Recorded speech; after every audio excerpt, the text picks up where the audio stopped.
What is rolling equity when selling your business?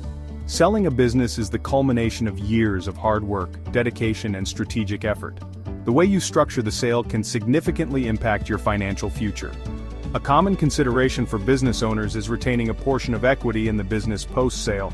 This approach involves accepting part of the sale proceeds as equity in the acquiring company, instead of taking the entire amount in cash up front. While this may not suit every situation, there are compelling reasons to consider rolling over equity as part of your exit strategy.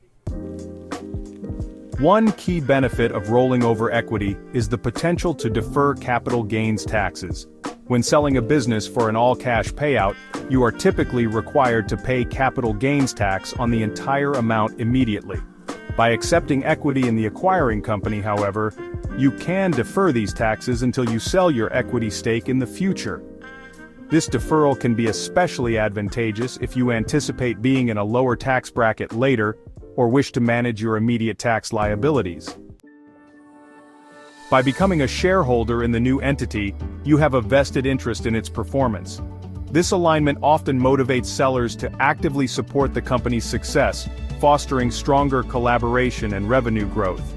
Additionally, holding equity can lead to significant financial upside if the acquiring company thrives. As the value of your equity stake increases, the potential for future gains, commonly known as the second bite of the apple, can sometimes outweigh the appeal of an immediate all-cash payment. Rolling over equity in a business sale isn't suitable for every seller, but it offers substantial advantages worth exploring.